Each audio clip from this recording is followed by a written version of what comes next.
একটি চাকার তলায় রয়েছে, এটা সম্পূর্ণ ফটোশপে তৈরি করা। সব আমি বুঝতাম যে দেবাংশু মেলা হবে খেলা হবে নিয়ে বলেছে, তার একটা প্রতিক্রিয়া দিতাম।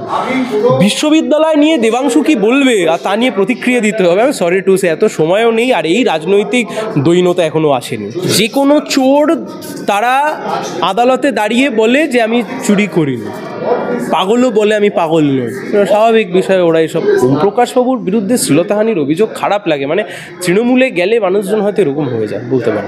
একটি বাচ্চা মেয়েকে থানায় তুলে নিয়ে গিয়ে যে পরিমাণে নির্যাতন করছে, মারধর করছে, যেভাবে বেল্ট খুলে মারছে, হাতে গরম মোমে ছ্যাঁকা দিচ্ছে, দিস ক্যানট বি ডান।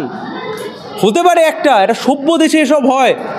অসভ্য বর্বরের কাজ করছে মমতা ব্যানার্জির পুলিশ, আর যে পুলিশরা করছে সাবধান হয়ে যান। এই হাইকোর্টের গুঁতোয় নিউ টাউন থানার আইসি হয়ে গেছে, খেলা শেষ হয়ে গেছে, এরকম অনেকে যাচ্ছে, কেউ এসে পাশে দাঁড়াবে না। তখন 30 সেকেন্ডের মধ্যে মদন মিত্রের বাচ্চা একটি নাতি আছে, তিনি সুইমিং পুলে নেমে মদন মিত্রর প্রায় প্যান্ট ধরে টেনে তাকে সুইমিং পুলে দৌড় করিয়ে দিয়েছিলেন। তাই আমরা মদনবাবুকে বলবো, মদনবাবু আগে নিজেকে নিজের নাতির কাছ থেকে সুরক্ষিত করুন।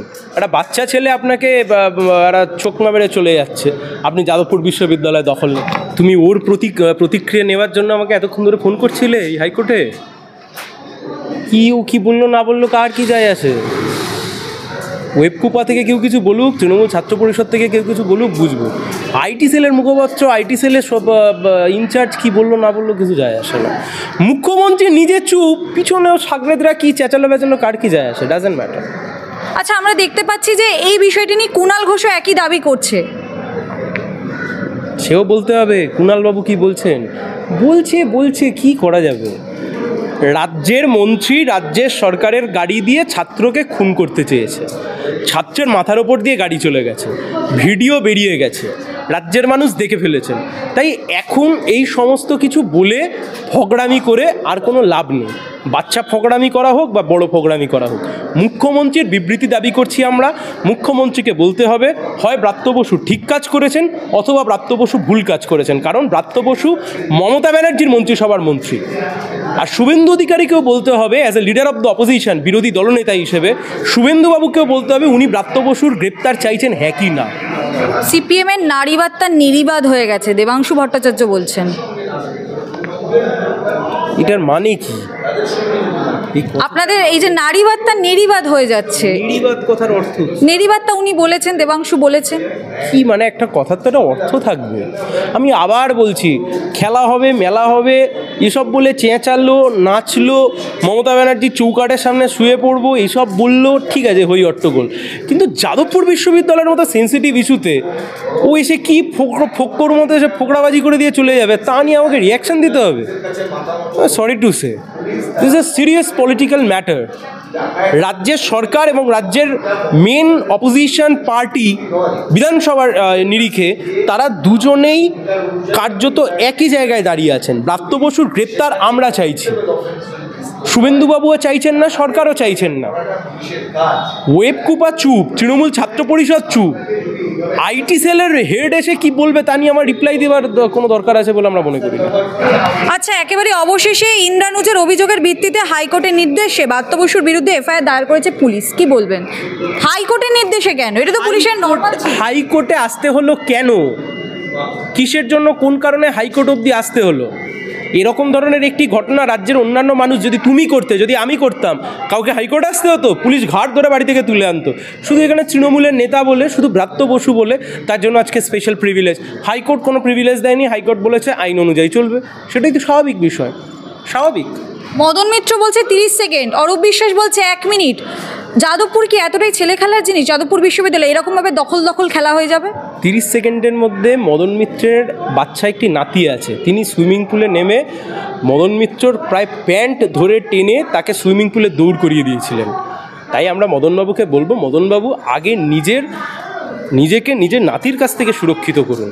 একটা বাচ্চা ছেলে আপনাকে একটা চোখমা মেরে চলে যাচ্ছে, আপনি যাদবপুর বিশ্ববিদ্যালয় দখল নেবেন বলছেন, কি করতে চাইছে? রাজ্যের মন্ত্রী অরূপ বিশ্বাস তিনি বলছেন যাদবপুর দখল করে নেব, বিধায়ক প্রাক্তন মন্ত্রী মদন মিত্র বলছেন দখল করে নেব, বিরোধী দলনেতা শুভেন্দু অধিকারীও বলছে দখল করে নেব। সন্ধ্যেবেলা কেউ একজন হইহট্টগোল করে ছেঁচাচ্ছে, মনে হচ্ছে পাড়া বসে রয়েছে, সেও সাংবাদিক, সেও বলছে আবার কেন্দ্রীয় বাহিনী এনে দখল করে নেব। পাগল হয়ে গেছে লোকজনগুলো। সব কটা আরএসএস এর লোকজন, আরএসএস এর A team, B team, C team. হাইকোর্টের গুতোয় হলো কাজ। ব্রাত্য এবং ওম প্রকাশের বিরুদ্ধে মারধর এবং শ্লীলতাহানির উপরেই একেবারে এফআইআর হয়েছে।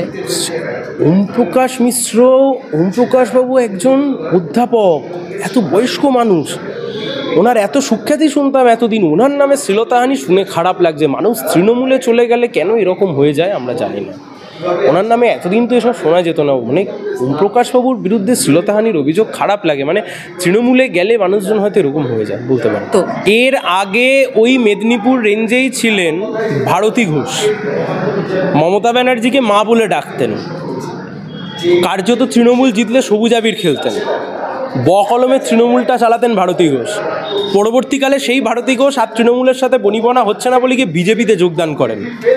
তৃণমূল কংগ্রেসের আমলে পুলিশ অফিসারগুলোকে তৃণমূল দলীয় ক্যাডারে পরিণত করেছে। সরি টু সে, একটি বাচ্চা মেয়েকে থানায় তুলে নিয়ে গিয়ে যে পরিমাণে নির্যাতন করছে, মারধর করছে, যেভাবে বেল্ট খুলে মারছে, হাতে গরম মোমে ছ্যাঁকা দিচ্ছে, দিস ক্যানট বি ডান। হতে পারে একটা সভ্য দেশে এসব হয়? অসভ্য বর্বরের কাজ করছে মমতা ব্যানার্জির পুলিশ। আর যে পুলিশরা করছে সাবধান হয়ে যান।